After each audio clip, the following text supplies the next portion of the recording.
Hello friends, আসসালামু আলাইকুম। আজকে আমি আপনাদের জন্য জামের জেলি রেসিপি নিয়ে হাজির হয়ে গেলাম।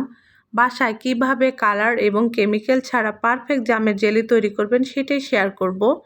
আর এই জামের জেলি কিন্তু অন্য জেলির চেয়ে অনেক বেশি টেস্টি। কিভাবে করেছি শেয়ার করছি।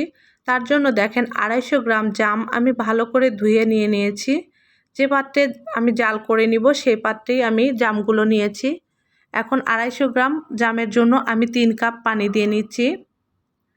250 গ্রাম জামের জন্য 3 কাপ পানি এনাফ, যেহেতু জাল করে পানিটা আরও একটু শুকিয়ে যাবে আর জামটাকেও সিদ্ধ করতে হবে। তো এখন আমি চুলার আঁচটা হাই হিটে করে দিয়েছি। একটু গরম হলে জামটা একটু গরম হলে আমি ঢাকনা দিয়ে ঢেকে দিব। তো একটু গরম হয়েছে, এই পর্যায়ে আমি ঢাকনা দিয়ে 10 মিনিটের জন্য সিদ্ধ হওয়ার জন্য রেখে দিলাম মিডিয়াম টু লোয়ে। 10 মিনিট পরে আমি ঢাকনাটা খুলে নিচ্ছি। ঢাকনাটা খুলে দেখেন আমার জামের থেকে পুরো কালারটা পানির সাথে মিশে গিয়েছে এবং জামটা খুব সুন্দরভাবে সিদ্ধ হয়ে গিয়েছে। এখন আমি এই চুলার আঁচটা বন্ধ করে এখানেই ঠান্ডা হতে রেখে দিব। তো ঠান্ডা হয়ে গিয়েছে আমার জাম। এখন আমি হাত দিয়ে একটু কষলে নিব, জামের যে কাঠগুলো আছে সেগুলো যেন পানির সাথে খুব সুন্দরভাবে মিশে যায়।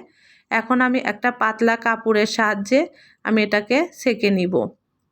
সেঁকে শুধু আমি পানিটা নিয়ে নিব।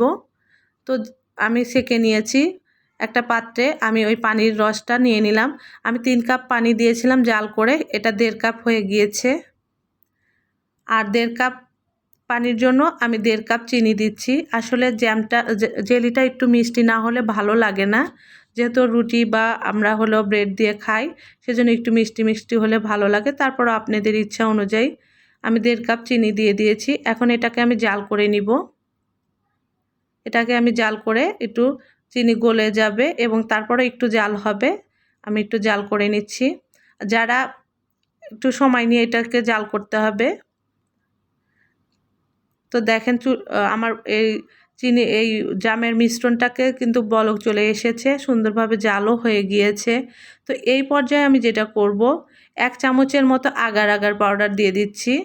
যাদের কাছে আগার আগার পাউডার নেই তারা হালাল জেলাটিনও ইউজ করতে পারেন। তো আগার আগার পাউডার দেওয়ার পরে সাথে সাথেই আমি চামচ দিয়ে ভালো করে মিক্স করে নিব আর অল্প করে জাল করে নিব। দেখেন আগার আগার পাউডার দেওয়ার পরেই কিন্তু পানিটা অনেকটা ঘন হয়ে যাচ্ছে। যাদের কাছে আগার আগার পাউডার নাই তারা শুধু চিনি দিয়ে জাল করে নেবেন অনেক ঘন করে, আর নামানোর আগে ভিনেগার কিংবা লেবুর রস দিলেই হয়ে যাবে। ওটা আরেকভাবে করতে পারেন, ওটাতে আর আগার আগার লাগবে না, সেক্ষেত্রে জাল করে আপনাকে এটা কমিয়ে নিতে হবে। তো আমি ওটা জাল করে নামিয়ে নিয়েছি। এখন আমি একটু হালকা গরম থাকা অবস্থায় যে পাত্রে আমি জমাট বাঁধাবো সেই পাত্রে আমি দিয়ে দিচ্ছি। ঠান্ডা হলে কিন্তু যে পাত্রে আছে সেই পাত্রে জমাট বেঁধে যাবে, সেই জন্য হালকা গরম থাকা অবস্থায় যে পাত্রে করবেন সেই পাত্রে দিয়ে নেবেন।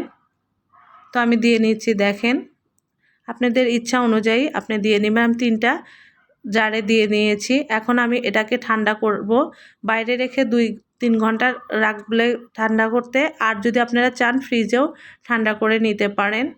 তো আমি এটা ঠান্ডা করে তারপরে আপনাদের কাছে ফেরত আসছি। দেখেন ঠান্ডা করার পরে আমি বাহিরে রেখেই ঠান্ডা করেছি, অনেকটাই জমাট বেঁধে গিয়েছে। আপনারা যদি ফ্রিজে রাখেন, নর্মাল ফ্রিজে রাখেন, দেখবেন যে আরও অনেক সুন্দর জমাট বেঁধে যাবে। তো এখান থেকে আমি একটু আপনাদের একটা ব্রেডে লাগিয়ে দেখিয়ে দিচ্ছি। আমি একটা ব্রেড একটু টোস্ট করে নিয়েছি, হালকা একটু ছেঁকে নিয়েছি। এখন একটু জেলি আমি লাগিয়ে দিচ্ছি। আপনারা যখন ফ্রিজে রাখবেন তখন আরও এটা অনেক বেশি শক্ত হয়ে যাবে, আরও সুন্দর হয়ে যাবে। তো সুন্দরভাবে ব্রেডে লাগিয়ে নেবেন। আমি এটা ব্রেডে লাগিয়ে খেয়েছি, অনেক বেশি মজা। তো আপনারা অবশ্যই ট্রাই করবেন। ভালো লাগলে আমার চ্যানেলটা সাবস্ক্রাইব করে আমার পাশেই থাকবেন। সবাই ভালো থাকবেন। আজ এই পর্যন্তই। আল্লাহ হাফেজ।